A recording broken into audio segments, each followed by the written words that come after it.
हो पापा बासब किनिलाई हाय हो पापा हरियर बासवा किनिलाई हाय हो पापा हरियर बासवा आँगना में मालावा छावाई किनिलाई हाय हो पापा हरियर बासवा आँगना में मालावा गलाई दुई चार हे पापा बरियतिया आजा जी मदिहा बिछाय आहे दुई चारी हे पापा बरियतिया आजा जी मदिहा बिछाय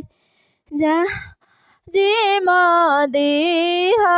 बिछाय आधा मालो बैठेले नैहर के लोगवा आधा मालो ससुरा के लोग आहे आधा मालो बैठेले नैहर के लोगवा आधा मालो ससुरा के लोग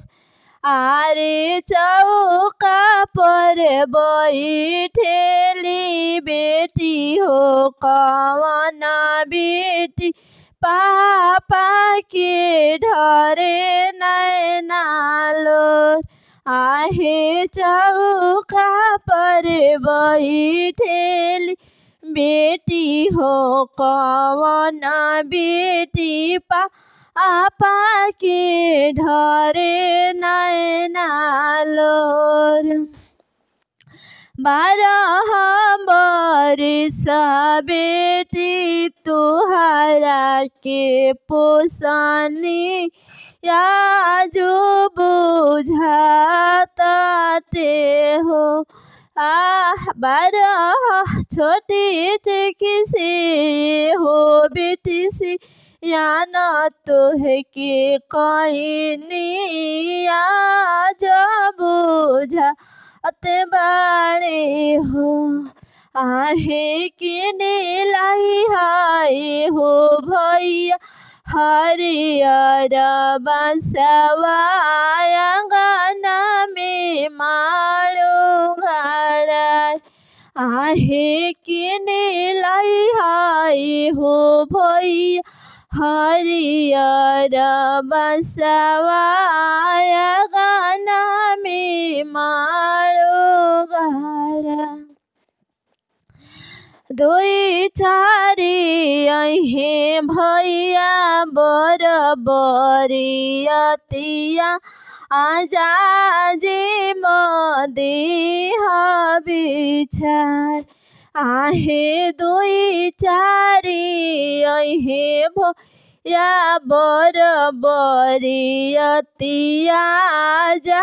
आजी मदिहा बिछाय आधा मालो बैठेले नैहर के लोगवा आधा मालो ससुरा